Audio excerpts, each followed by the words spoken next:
Today, let us develop an expression for torque in terms of moment of inertia. So we consider now a rigid body. M is the mass of the rigid body. The body is rotating about particular axis when you apply the torque. So what is torque in simple words? Torque is nothing but a twisting force, a twisting or a turning force. You see, whenever you got a body, when you apply, suppose this is a wheel, some wheel, and you want to rotate this wheel. So what you do? You apply some tangential force so that the wheel start rotating. So that tangential force is nothing but called torque. We need to find expression for the torque in this video. This is the point O on the body. And through this point O, the axis of rotation is passing. And axis of rotation is perpendicular to plane of the paper. Axis of rotation is perpendicular to plane of paper.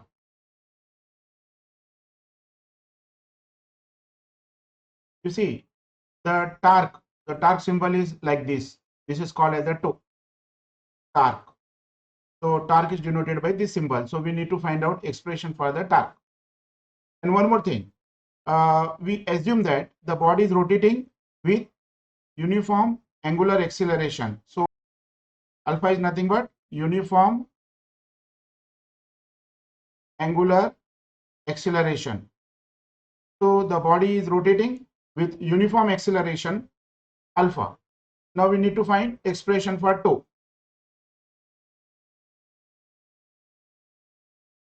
We assume now the body is comprised of some particles like M1, M2, M3, M4. Like this, we consider so many particles present on the body. Actually, body consists of lakhs of particles, but for understanding purpose, for developing the equation, developing expression for the torque, we do first consider the few particles are present on the body. And as the body is rotating, all these particles also rotating. When we apply the torque, every particle present on the body will also move, and every particle will perform circular motion. Circular motion.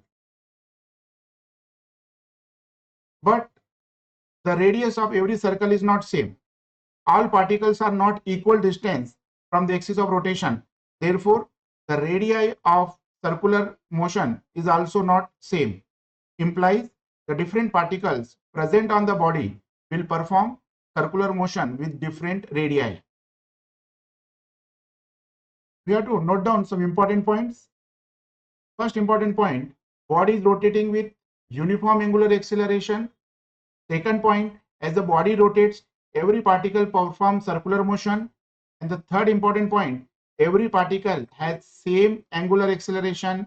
And fourth important point, linear acceleration of every particle is different.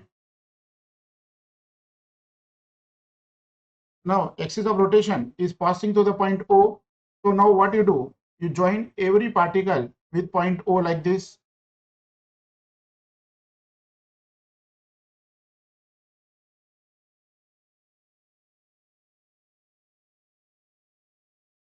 And the distance between M1 and O, let us call it as R1. The distance between O and M2, let us call it as R2. Distance between O and M3, let us call it as R3, and so on. The distance between O and Mn is Rn.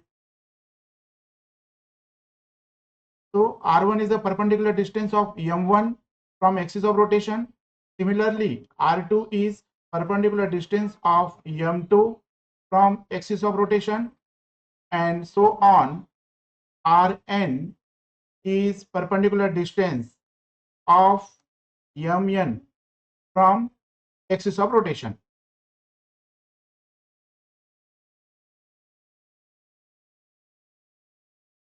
Let A1 be the linear acceleration of mass m1 and a2 be the linear acceleration of mass m2 and so on an be the linear acceleration of mass mn. We know that linear acceleration equals to perpendicular distance multiplied by angular acceleration. Therefore, linear acceleration of first particle a1 equals to r1 multiplied by alpha. Similarly, linear acceleration of second particle a2 equals to r2 multiplied by alpha, and so on till you go to last particle, that is mn. So linear acceleration of last particle mn is nothing but an equals to rn multiplied by alpha. What are r1, r2, etc.? r1, r2, r3, r4 and rn all are nothing but perpendicular distances of respective masses. Now, the force acting on the first particle is F1, force acting on the second particle F2, force acting on the third particle F3, and force acting on the last particle Fn. So there is a force acting on each and every particle.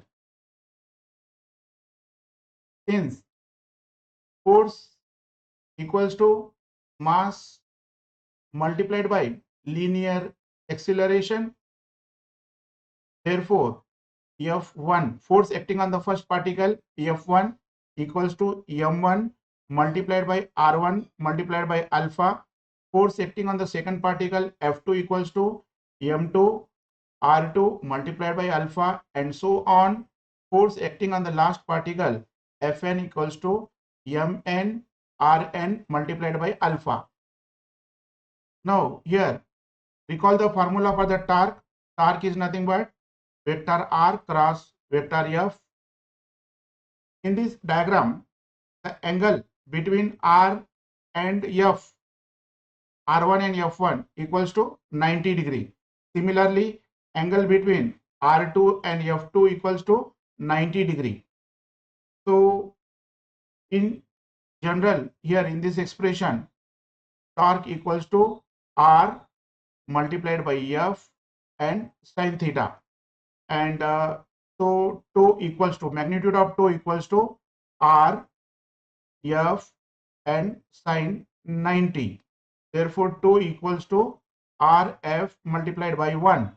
So rf, that means tau 1 equals to r1 f1 and tau 2 equals to r2 f2 and tau 3 equals to r3 f3 and tau n equals to rn fn, like this. Since we have f1 equals to m1 r1 alpha, implies tau 1 equals to r1 multiplied by f1. So tau 1 equals to r1. What is the f1 value?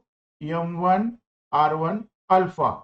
So tau 1 equals to m1 r1 square alpha. So we got here expression for tau 1. Similarly, tau 2 can be written as m2 r2 square m2 r2 square alpha. Similarly, we can write down tau 3 equals to m3 r3 square alpha, and so on. Tau n equals to mn rn square alpha. Now total torque, tau is nothing but addition of all the torques.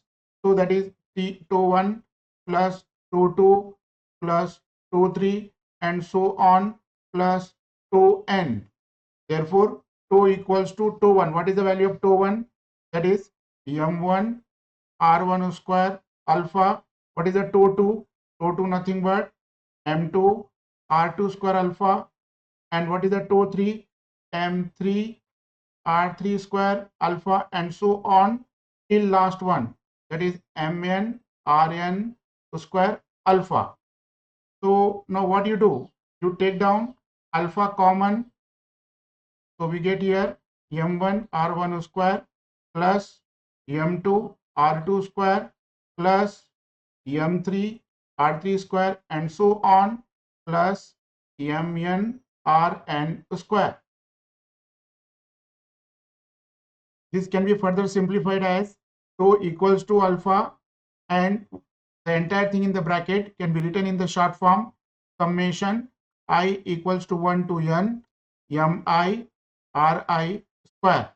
And we know that summation I equals to 1 to n mi ri square is nothing but moment of inertia